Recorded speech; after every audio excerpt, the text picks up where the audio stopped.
Picture this. You're locking up your hotel room for the night. You slide the deadbolt, check the latch, and flick off the lights. You're completely alone.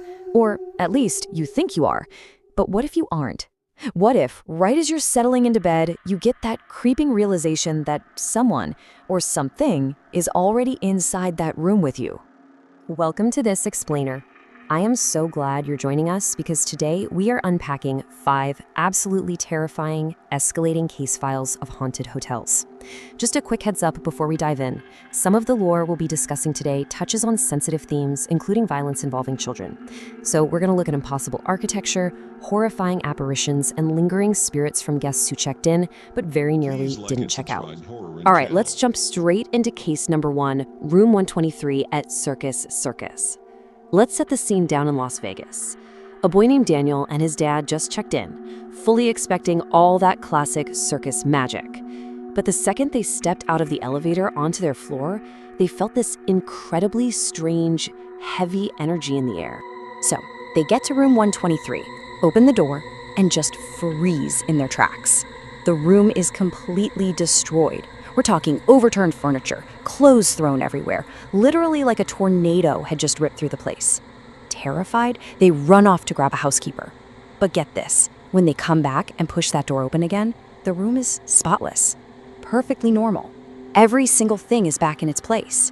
And when the dad turns around to thank the housekeeper, the guy has completely vanished. Fast forward to that night, and Daniel just can't sleep. He's wandering the hallway and sees this strange woman walking in and out of different rooms. Spooked, he turns to head back, but she is suddenly standing right at the end of the hall, staring directly at him.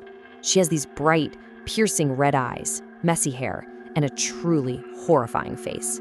But the detail that just completely breaks reality? Her arms. They're unnaturally long. And right as Daniel processes this, he starts hearing the soft sound of a child crying. While that's happening in the hall, back in room 123, Daniel's dad wakes up. He feels someone lying next to him under the covers and just naturally assumes it's Daniel. He pulls back the blanket and his heart literally drops. It is not Daniel. It's a dead child. The body is completely blue, veins bulging, with a bullet wound right in the head. The dad lets out a scream of pure horror. And then the dead child slowly opens his eyes. Totally panicking, the dad sprints out into the hallway screaming for his son. And who does he run into? The woman with the unnaturally long arms. She glares at him with this burning rage, and her arms stretch even further, wrapping entirely around his neck and lifting him right off the floor, while she screams, "Why did you kill my child?" The dad blacks out.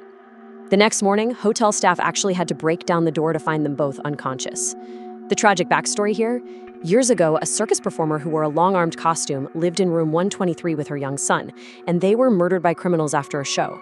And apparently, their spirits never checked out. Moving right along to case number 2, floors that should not exist. We're shifting over to a small town in Bengal, where a factory inspector working super late begs for a room and gets placed on the fully booked 6th floor. But the receptionist hands over the key with a very strict, chilling condition. Whatever happens, do not open your room door after midnight. Exhausted, the inspector totally brushes off the warning and crashes. But of course, the tension wakes him up. He hears a slow knock at his door. Thinking it's just the water he ordered, he actually gets up and opens it. Outside is a man in a white shawl, holding a lantern and a bottle of water. The inspector reaches for the bottle, but the man starts slowly backing away toward the balcony. Irritated, the inspector steps out and actually grabs the man's arm. The figure slowly turns around. The inspector is so utterly terrified by what he sees that he scrambles back into his room. He glances over at the clock. It's 1:30 a.m. He realizes with absolute dread that he just broke the one rule he was given. So what exactly did he see? The man's face was horribly burned. The eyes were completely missing, and parts of the actual skull were exposed. The knocking started up again shortly after, but you better believe the inspector didn't open the door a second time. The dark history of that floor?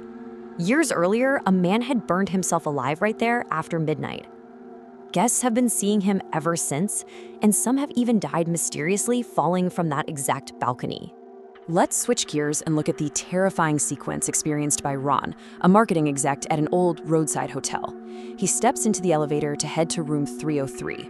Step 1, he hits the button for the 3rd floor, but the doors immediately reopen on their own, like invisible hands just stopped them. Step 2, it finally starts moving, but the 3rd floor light clicks off by itself. Step 3, out of nowhere, the button for the 5th floor lights up. The elevator completely stops. Floor 5, the doors slide open. But here's the massive problem. The hotel only had 4 floors. It's just an impossible, reality-breaking moment. Ron didn't even stick around to see what was lurking out there on that phantom 5th floor. He bolted out in pure terror and flew down the stairs. When he got to the lobby, the pale receptionist just calmly looked at him and said, "Sir, our hotel only has 4 floors." Safe to say, Ron never rode an elevator alone again.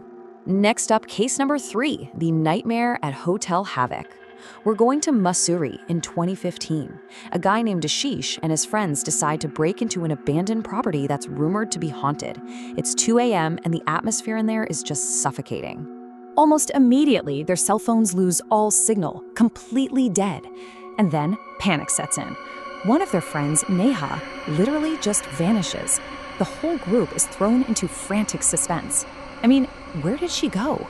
They're desperately feeling their way through the pitch-black abandoned hotel until suddenly they hear a scream. Things escalate so fast here. They burst into a room and make a gruesome discovery. Neha is hanging from the ceiling fan. And the worst part? Her lifeless eyes are staring dead straight at Ashish. It's an unbelievably brutal shock, but the nightmare was literally just kicking off. You'd think it couldn't get worse, right? Well, right after finding Neha, they watch in horror as the hotel guard's head twists at this unnatural angle before completely detaching from his body. And then, this headless corpse actually starts walking toward them. At the exact same time, a ghost looking like Neha appears.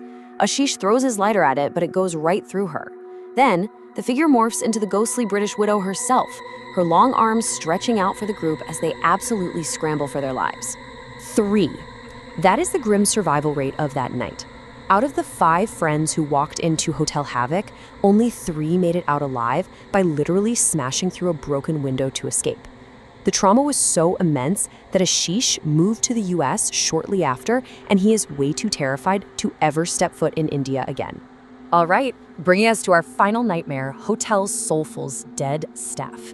Let's examine a super dusty, weirdly abandoned-looking hotel in a small Rajasthan village, where 3 businessmen have just decided to crash for the night. As soon as night falls, the warning signs just start piling up. Piyush keeps hearing the sound of jingling anklets echoing down the completely empty hallways. Vikas spots this incredibly creepy old man just silently watching the highway from the balcony. And Amit, he checks his camera and realizes ghostly children are showing up in the photos he just took inside their room. Locals would later confirm the terrifying reality. Hotel Soulful was built directly over a graveyard holding over 100 restless spirits. Completely terrified, the 3 guys pack their bags and sprint for the front desk to get the heck out of there. But as they're rushing out the door, a gust of wind catches the receptionist's scarf and blows it away, revealing a deep, dark rope mark completely circling his neck. Those few staff members they actually talked to, they had been dead the entire time. As the men peeled out of the parking lot, they looked back and saw just countless spirits circling the building in the dark. These files make it pretty clear that sometimes architecture hides impossible floors. Rooms hold the heavy echoes of violent pasts. And the staff handing you your room key might not even be among the living. Which leaves us with a pretty provocative thought to wrap up on. If the staff are dead and the hotel is surrounded by spirits, who exactly are you checking in with the next time you travel? Thank you so much for exploring this explainer with me. Stay focused, stay curious, and you know what? Maybe double check your deadbolts tonight.